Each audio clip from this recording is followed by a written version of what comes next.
Inilah mengapa Yakobus menuliskan surat ini kepada mereka untuk mengingatkan bahwa pada hakikatnya iman tanpa perbuatan adalah mati. Jadi Bapak Ibu yang dikasih dalam Tuhan, hal ini tentunya menjadi satu bagian yang harus kita renungkan dalam setiap kehidupan kita. Apakah kita sudah sungguh-sungguh memiliki iman yang hidup? Apakah kita selama ini hanya sekedar sebagai identitas kita saja sebagai orang percaya, identitas kita sebagai orang Kristen yang datang ke gereja pada hari Minggu, yang hari Rabu datang jam doa, datang persekutuan KPW, tetapi yang dipertanyaannya adalah, sudahkah kita memiliki iman yang hidup? Jika kita tidak memiliki iman yang hidup, yang sungguh-sungguh benar, yang sungguh-sungguh memuliakan Tuhan, yang sungguh-sungguh hidup Bapak Ibu, menghasilkan buah yang matang, itu akan menjadi iman yang sia-sia. Karena iman yang sejati pada hakikatnya akan menghasilkan buah perbuatan-perbuatan baik. Namun bukan berarti perbuatan-perbuatan baik itu menjadi syarat untuk keselamatan kita. Tentunya kitab ini tidak bertentangan dengan kitab tulisan dari Rasul Paulus, Bapak Ibu. Di sini ada satu konteks yang Yakobus ingin tekankan. Mengapa Yakobus ingin menekankan tentang perbuatan baik? Ini berbicara tentang buah daripada iman itu sendiri. Ketika orang berkata beriman kepada Kristus, maka ia harus melakukan hal-hal yang baik. Hal ini selaras dengan apa yang dikatakan di dalam kitab Efesus, Bapak Ibu. Coba kita buka dalam Efesus pasal yang kedua, ayat yang ke-10. Karena kita dibuat Allah, diciptakan dalam Kristus Yesus untuk melakukan pekerjaan baik yang dipersiapkan Allah sebelumnya. Ia mau supaya kita hidup di dalamnya.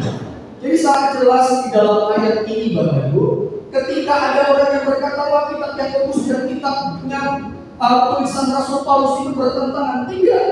Di dalam kitabnya Rasul Paulus ini menekankan iman yang menyelamatkan. Oleh karena berhadapan dengan orang-orang Yahudi pada waktu itu yang memegang erat hukum Taurat, yang mengatakan ketika engkau mau diselamatkan, engkau harus melakukan hukum Taurat. Tetapi Rasul Paulus menekankan, dengan imanlah kepada Kristus, dengan iman kepada Kristus, maka engkau diselamatkan. Jadi dalam konteks tulisan Rasul Paulus ini berbicara tentang bagaimana berhadapan dengan orang-orang Yahudi pada waktu itu yang memegang erat hukum Taurat, yang menganggap hukum Taurat adalah sumber keselamatan dalam hidup mereka. Sedangkan di dalam kitab Yakobus ini berbicara tentang bagaimana hasil dari iman itu. Iman itu melahirkan perbuatan-perbuatan yang baik, dan ini selaras dengan apa yang dikatakan Rasul Paulus dalam Efesus. Setiap kita yang telah diciptakan kembali dalam Kristus dipersiapkan untuk melakukan pekerjaan-pekerjaan baik. Bapak Ibu dikasih dalam Tuhan, bagaimana dengan hidup kita, Bapak Ibu? Apakah kehidupan kita sudah sungguh-sungguh melakukan pekerjaan-pekerjaan baik? Apa yang dimaksud dengan pekerjaan baik dalam konteks Yakobus, Bapak? Kita kembali lagi dalam kitab Yakobus, Bapak. Kitab Yakobus berbicara tentang praktik kehidupan orang-orang percaya. Kehidupan orang-orang percaya yang sungguh-sungguh mengandalkan Tuhan, yang sungguh-sungguh hidup di dalam kebenaran firman Tuhan. Dimulai dari pasal yang pertama dalam kitab Yakobus ini, diajarkan tentang bagaimana sikap orang-orang percaya menghadapi ujian, menghadapi tantangan, menghadapi godaan, supaya orang-orang percaya hidup di dalam imannya sungguh-sungguh dan menganggap setiap pencobaan itu sebagai kebahagiaan. Karena apa? Karena itu adalah bagian dari latihan untuk imannya sendiri. Jadi Yakobus membicarakan tentang bagaimana sikap orang-orang menghadapi pencobaan. Selanjutnya Yakobus juga mengajarkan tentang bagaimana orang yang membuah hati itu tidak akan hidupnya berbahagia. Orang yang membuah hati tidak akan pernah tenang hidupnya. Lalu selanjutnya juga Yakobus mengajarkan bagaimana kita tidak boleh memandang muka.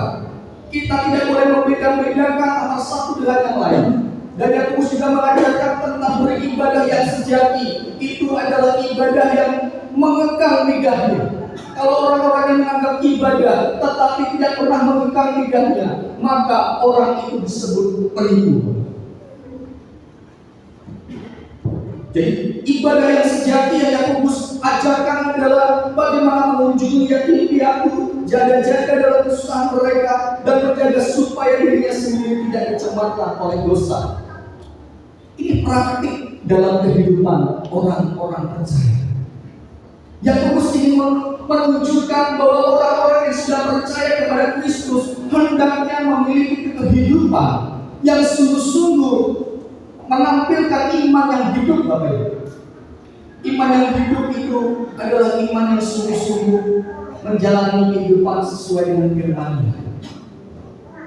Jangan sampai kita hanya menjadi orang Kristen sekedar KTP kita saja, sekedar kita menjadi orang percaya saja, orang Kristen saja, yang hanya sekedar rajin ke gereja, tetapi kita tidak melakukan firman Tuhan dalam hidup kita. Jika demikian, itu adalah iman palsu. Hanya merasa memiliki iman, tetapi praktik dalam kehidupannya sama sekali kosong. Jadi Yakobus ingin menekankan hal ini. Ini pun menjadi sebuah evaluasi dalam setiap kehidupan kita. Sudahkah kita punya iman yang hidup? Katakan kanan kiri. Sudahkah kita punya iman yang hidup?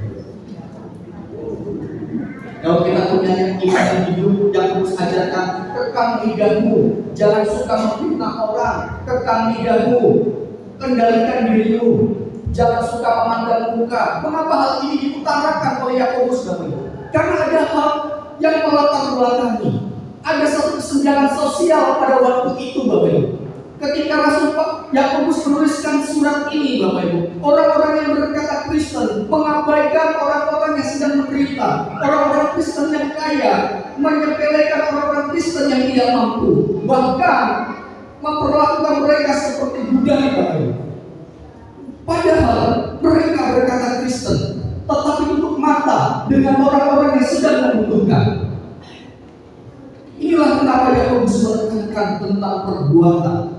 Karena buah dari iman adalah perbuatan baik.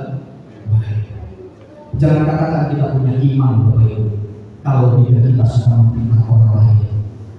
Jangan suka kita berkata punya iman kalau kita masih suka hidup dalam ketidakadilan. Apalagi sampai kita hanya sekedar mencari muka, sekedar hanya sebuah rutinitas saja, tidak demikian. Iman yang hidup sungguh-sungguh, iman yang melakukan apa yang Tuhan firmankan. Bahkan di dalam ayat yang 19 dalam pasal yang kedua ini, Bapak Ibu, coba kita baca. Yakobus pasal 2 ayat 19.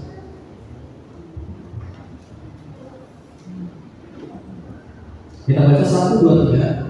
Kau percaya bahwa hanya ada satu Allah saja, tetapi setan pun juga percaya karena itu dan bergetar.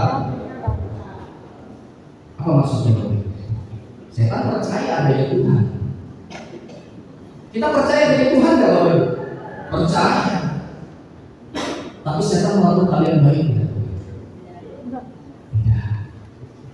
Jadi kalau kita tidak melakukan apa yang baik, apa bedanya kita dengan? Bukan saya yang mengatakan ya, Bapak Ibu ya. Yakobus menggambarkan hal ini, Bapak Ibu.